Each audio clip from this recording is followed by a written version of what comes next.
Millionaire thought bride was wild until wedding night unveiled innocence that shook his heart. Before we dive into this transformative love story, don't forget to subscribe and hit that notification bell and drop a comment telling us what country you're watching from. We love connecting with viewers from around the world. Now, let's uncover how one man's arrogance crumbled in the face of unexpected truth. Alexander Sterling stood at the floor-to-ceiling windows of his Manhattan penthouse, watching the city sprawl beneath him like a kingdom he had conquered. At 31, he had built an empire worth $300 million, transforming a modest inheritance into a tech conglomerate that rivaled the giants of Silicon Valley. Success had come with a price: cynicism, isolation, and the unshakable belief that everyone wanted something from him. The wedding invitation lay on his mahogany desk, embossed with gold lettering that announced his engagement to Isabella Rosewood. An arrangement, nothing more.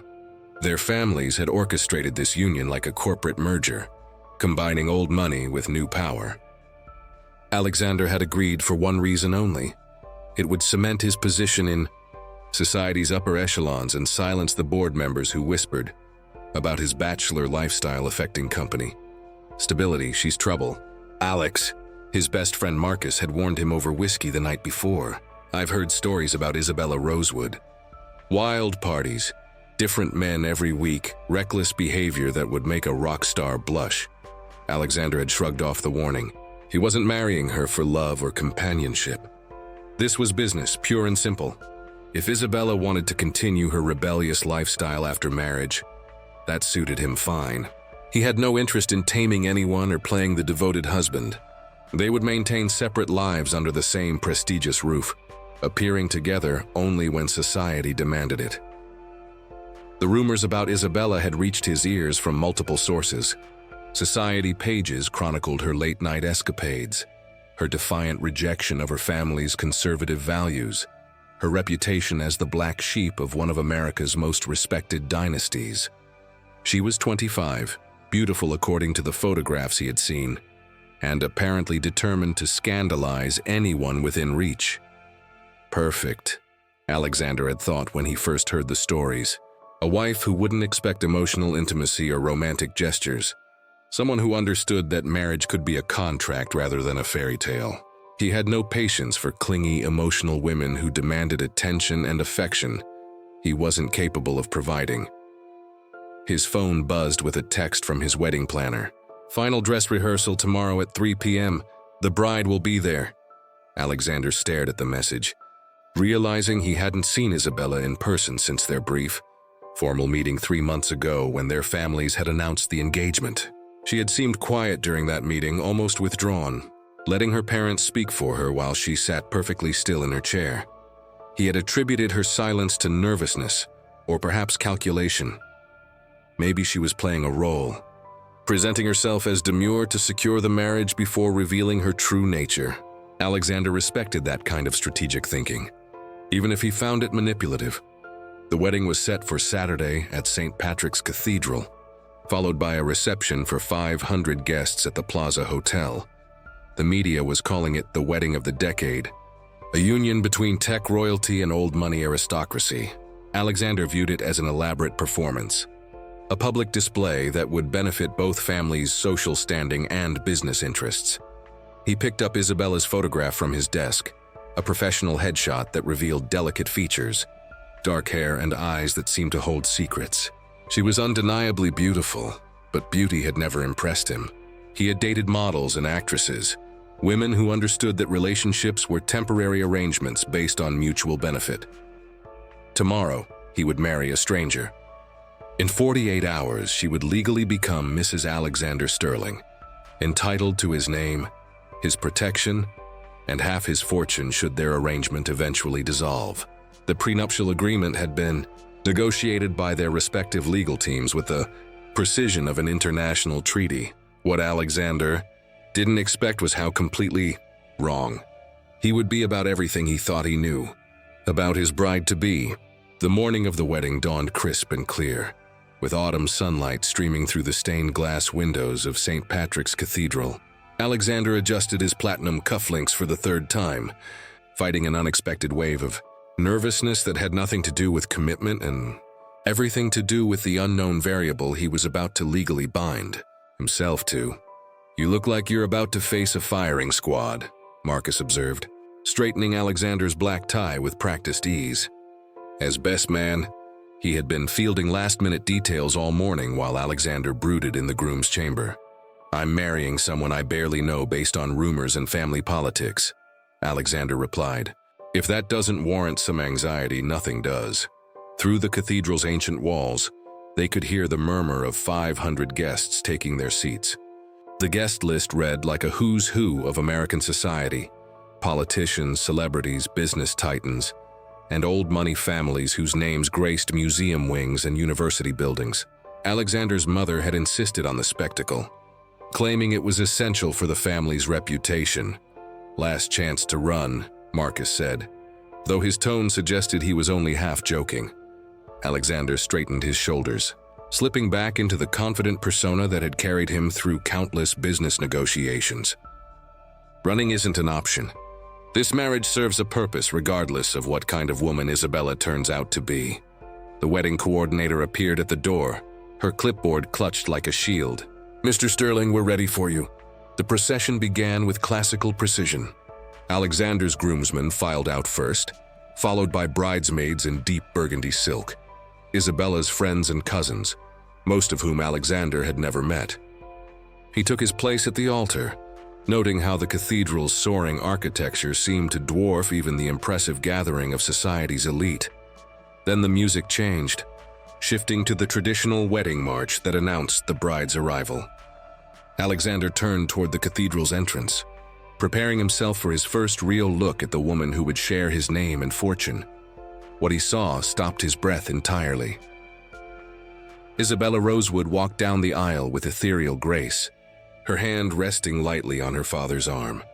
Her wedding dress was a masterpiece of understated elegance, silk and lace that flowed like water, with a cathedral-length veil that seemed to capture and hold the morning light. But it wasn't the dress that struck Alexander speechless. It was her face.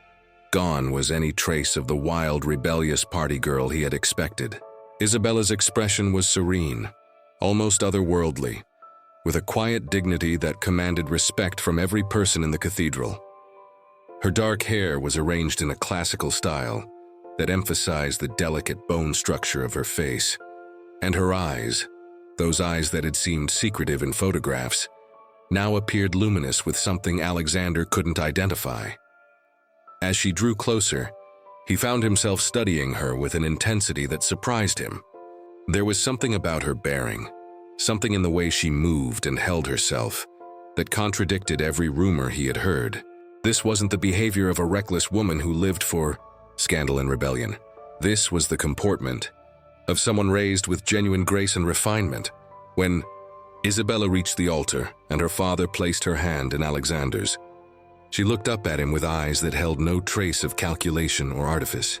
Instead, he saw something that made his chest tighten unexpectedly. Vulnerability mixed with quiet strength, innocence touched with wisdom beyond her years. "You look beautiful," he found himself saying, the words emerging without conscious thought. "Thank you," she replied, her voice soft but steady. No flirtation, no attempt at charm or manipulation, just simple, honest acknowledgement. The ceremony proceeded with traditional solemnity, but Alexander found himself distracted by growing confusion about the woman beside him. Every gesture, every response, every moment of their interaction contradicted the image he had constructed of his bride. When they exchanged vows, Isabella spoke hers with quiet sincerity that seemed to resonate through the cathedral's ancient stones. Alexander found himself listening to her words, rather than simply reciting his own, struck by the genuine emotion in her voice. As they were pronounced husband and wife and shared their first kiss, Alexander felt something shift in his chest. Not love, certainly, but a crack in the cynical armor he had built around his heart. Walking back down the aisle, as Mr. and Mrs. Sterling, he began to wonder if everything he thought he knew about Isabella Rosewood had been completely, utterly wrong. The Plaza Hotel ballroom sparkled with crystal chandeliers and candlelight, transformed into a fairy tale setting that had cost more than most people's houses. Alexander moved through the reception like an actor playing a role, accepting congratulations and posing for photographers, while his mind remained fixed on the growing mystery of his new wife. Isabella sat beside him at the head table, gracefully navigating conversations with relatives and family friends. Alexander watched her interact with his notoriously difficult Aunt Margaret, listening patiently to stories about the good old days and responding with thoughtful questions that seemed to genuinely delight the elderly woman. "She's not what I expected," Marcus murmured during a brief moment when they found themselves alone at the bar. "Meaning?" Alexander asked, though he knew exactly what his friend meant. "Meaning she's been sitting there for 2 hours, drinking sparkling water, speaking only when spoken to, and treating every person who approaches her with perfect courtesy. That's not the behavior of someone with a wild reputation." Alexander had noticed the same thing. Isabella had declined every offer of champagne, every invitation to dance with the younger guests, every opportunity to be the center of attention. Instead, she remained composed and present, fulfilling her duties as the bride with quiet elegance that impressed even his mother's most critical friends. During dinner, he found himself studying her profile as she listened to his cousin's wife discuss her charity work. Isabella's responses revealed knowledge about social causes and genuine interest in making a difference, hardly the priorities of someone living a reckless lifestyle. "Isabella," he said during a quiet moment between courses, "I have to ask you something." She turned to him with those luminous eyes, giving him her complete attention. "Of course. The stories about you, the parties, the wild behavior, the reputation for being unconventional. Are they true?" Something flickered across her face. Hurt, perhaps, or disappointment. She was quiet for so long that Alexander wondered if she would answer at all. "What do you think?" she asked finally, her voice barely audible above the reception's ambient noise. "I think," Alexander said slowly, "that I may have been told a pack of lies." Isabella's smile was sad and knowing. "People see what they want to see, Alexander. My family wanted to believe I was rebelling against their values because it was easier than accepting that I simply wanted to make my own choices about my life." "What kind of choices?" "I wanted to finish my master's degree in social work before marrying. I wanted to work with underprivileged children instead of hosting charity galas. I wanted to live quietly and find meaning in helping others rather than being another society ornament." Alexander stared at her, pieces of a puzzle beginning to form a completely different picture. "So the stories about parties and wild behavior. I attended exactly 3 parties in the past 2 years, Isabella said with a slight smile. "Each time I left early because I was uncomfortable with the drinking and the behavior I witnessed. Somehow, that became twisted into stories about me being the life of every party." The revelation hit Alexander like a physical blow. He had married this woman based on completely false information, expecting to gain a wife who would leave him alone to pursue his own interests. Instead, he had married someone whose values and character were potentially far superior to his own. "Why didn't you correct the rumors?" he asked. Isabella's expression grew thoughtful. "Because I learned early that people prefer their assumptions to the truth. My family wanted a rebellious daughter to explain why I didn't fit their mold. Society wanted a scandalous story to whisper about. You wanted a wife who wouldn't demand emotional investment from you." The accuracy of that last statement made Alexander's chest tighten with an emotion he couldn't name. "Everyone got what they wanted," Isabella continued. "And I got a marriage that will allow me to pursue my real goals without family interference." "What goals?" "I plan to open a foundation for at-risk youth. The Sterling name will open doors that the Rosewood name couldn't. I can help children who need advocates, who need someone to believe in them." Alexander sat in stunned silence as he realized the magnitude of his misjudgment. He had married a woman of substance, someone whose quiet strength and genuine compassion made his own cynicism seem petty and small. As the evening wore on and they prepared to leave for their honeymoon suite, Alexander found himself dreading the night ahead, not because he expected wild behavior from his bride, but because he suspected he was about to discover just how completely he had misunderstood the woman who now bore his name.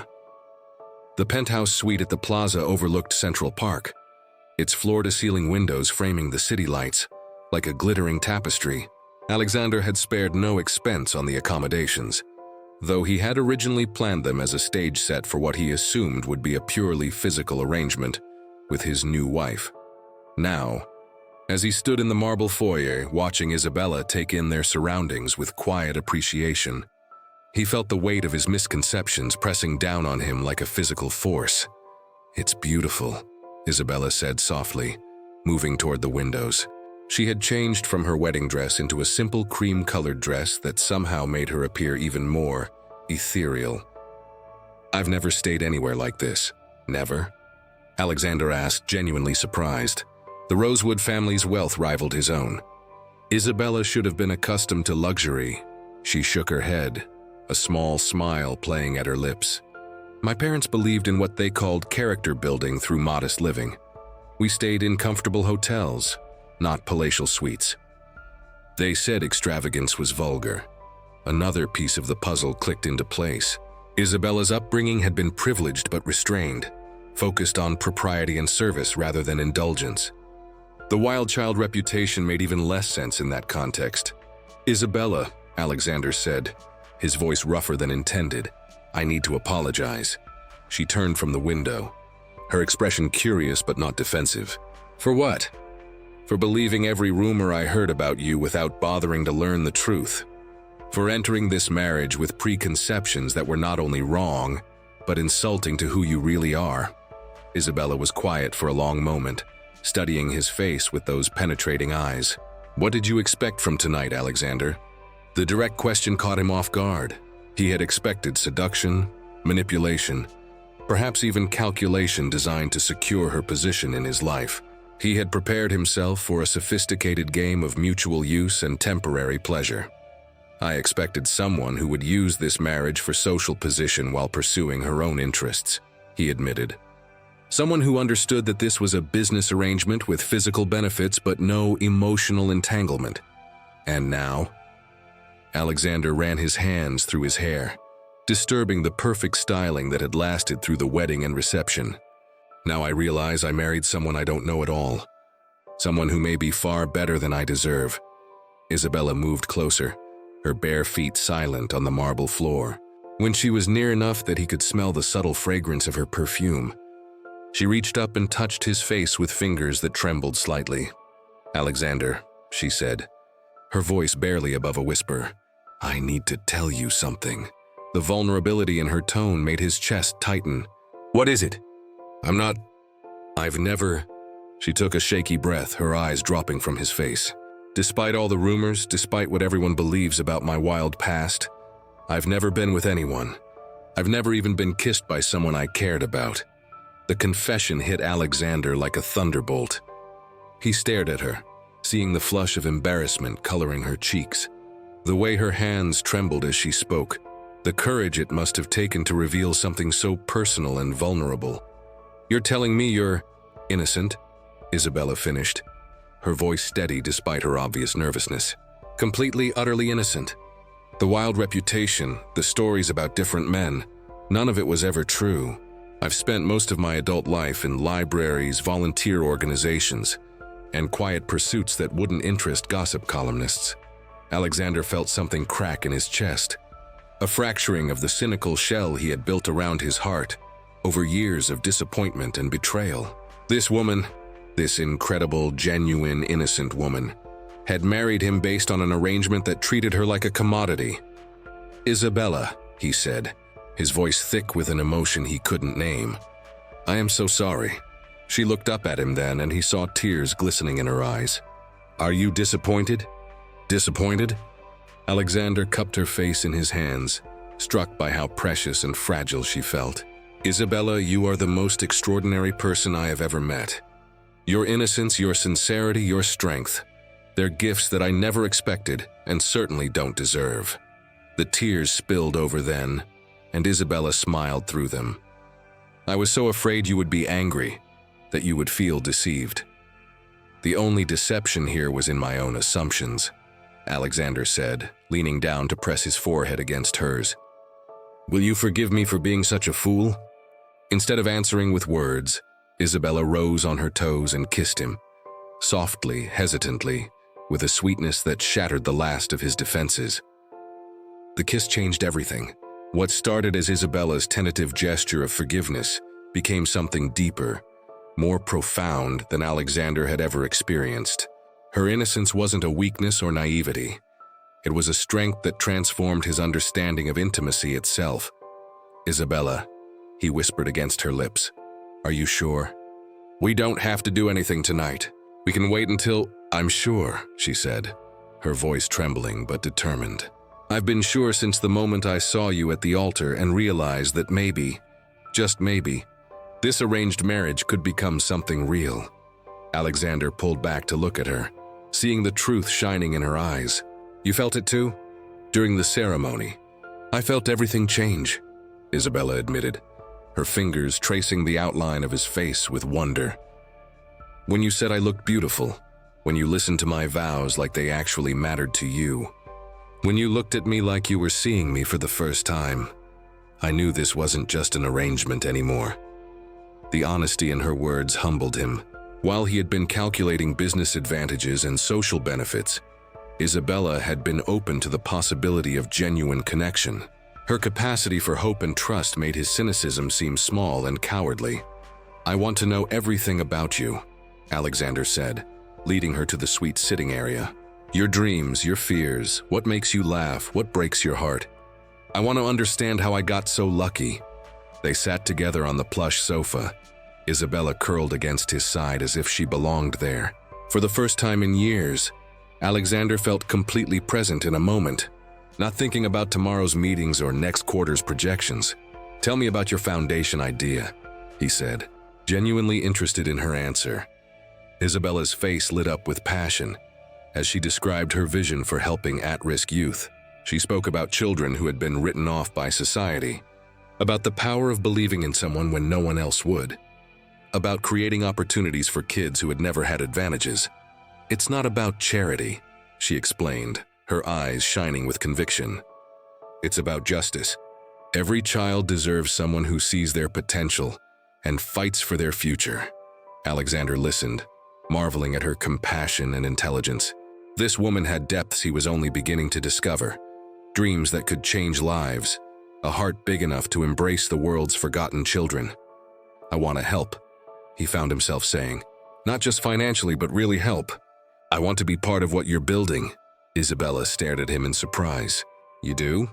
"Isabella, in one day you've shown me what I've been missing. I've spent years accumulating wealth and power, but I've never used any of it to make the world better. You could teach me how to do that." She was quiet for a long moment, studying his face as if trying to determine his sincerity. Finally, she smiled, the first completely unguarded smile he had seen from her. "We could do it together," she said softly. "We could build something meaningful." The word "together" resonated through Alexander's chest, carrying implications that went far beyond business partnerships or charitable endeavors. For the first time since his parents' bitter divorce, he could envision a future that included genuine partnership, shared purpose, and perhaps even love. "Isabella," he said, turning to face her fully, "I need you to know something. When I agreed to this marriage, I thought I was incapable of real feeling. I convinced myself that love was a weakness, that emotional connection was a liability in my world. And now I think I've been a fool. A scared, cynical fool who almost missed the most extraordinary woman I'll ever meet." Isabella's eyes filled with tears again. But these were different tears, tears of joy mixed with relief and hope. "Alexander," she whispered, "I think I'm falling in love with my husband." The confession hung in the air between them. Vulnerable and brave and completely honest, Alexander felt his heart crack open in a way he had never experienced, making room for feelings he had spent years avoiding. "I think," he said, his voice rough with emotion, "I'm falling in love with my wife." When they came together this time, it was with complete honesty, mutual respect, and the beginning of something neither had expected when they walked down that cathedral aisle.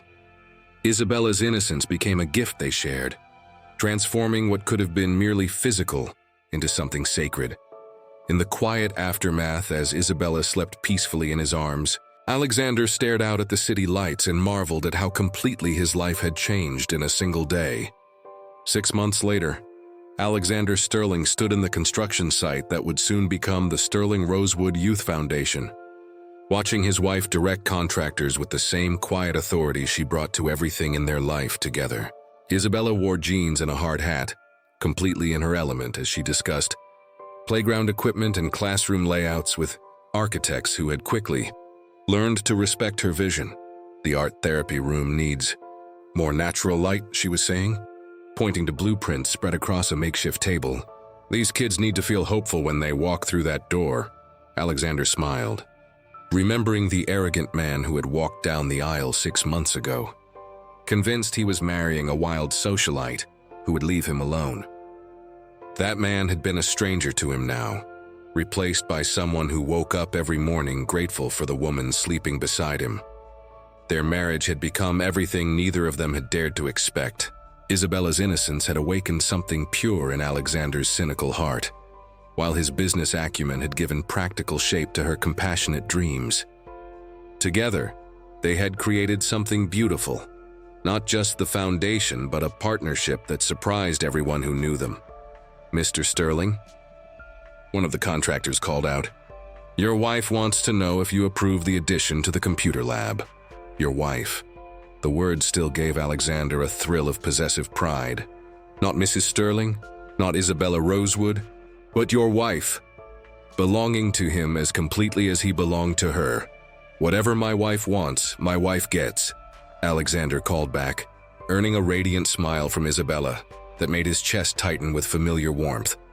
Later that evening, they sat in their penthouse, not the sterile showcase it had been before their marriage, but a warm home filled with Isabella's books, her plants, photographs from their foundation's groundbreaking ceremony. The transformation of the space reflected the transformation of the man who lived in it. "I got a call from Marcus today," Alexander said, pulling Isabella closer on their sofa. "He wants to know what you did to me." "What did you tell him?" Isabella asked, curling into his side with the complete trust that had become second nature to both of them. "I told him you saved me," Alexander said simply. "From myself, from my cynicism, from a life that had everything except meaning." Isabella was quiet for a moment, tracing patterns on his chest with her finger. "You saved me too, you know. How?" "You were already perfect," she laughed softly. "I was hiding, Alexander. Behind my family's expectations, behind my reputation for rebellion I never actually earned, behind the safety of being misunderstood. You gave me the courage to be who I really am." "And who are you really?" Isabella lifted her head to look at him, her eyes shining with the love that had grown between them like something miraculous and inevitable. "I'm someone who believes in second chances," she said. "Someone who knows that the right person can change everything. Someone who married a stranger and found her soulmate." Alexander cupped her face in his hands, still marveling at how precious she was to him. "I love you, Isabella Sterling. I love your compassion, your strength, your innocence that taught me how to be innocent again. I love the life we're building together." "I love you too," she whispered. "My arrogant, cynical, beautiful husband who turned out to have the biggest heart in the world." As they held each other in the quiet of their home, Alexander reflected on the journey that had brought them here. He had entered marriage expecting nothing and received everything. Isabella's innocence hadn't been weakness. It had been the strength that transformed his world. The rumors that had shaped his expectations had been lies. But the truth had been more beautiful than any fiction. Sometimes the best love stories began with the worst assumptions, grew through honest revelation, and flourished in the soil of mutual respect and genuine affection. Their foundation would open in 3 months, providing hope and opportunity to children who needed both. But Alexander knew their real legacy wasn't in the building they were constructing. It was in the proof they offered every day that love could bloom in the most unexpected places, between the most unlikely people, creating something more beautiful than either person could have imagined alone. As Isabella fell asleep in his arms, Alexander smiled into the darkness. He had thought he was marrying a wild woman who would disrupt his orderly life. Instead, he had married his perfect match, his partner in all things, the innocent heart that had taught his cynical soul how to love again. Sometimes, Alexander thought as sleep claimed him, the best surprises came disguised as disappointments. And sometimes, if you were very lucky, your arranged marriage turned out to be your fairy tale ending. Thank you for joining us on Alexander and Isabella's incredible journey from misunderstanding to true love. If this story touched your heart, please subscribe to our channel and share it with someone who believes in the power of second chances. Comment below and tell us, have you ever discovered that your first impression of someone was completely wrong? We love hearing your stories of unexpected connections and transformed hearts. Until next time, remember that sometimes the most beautiful love stories begin with the courage to see past assumptions to the truth underneath.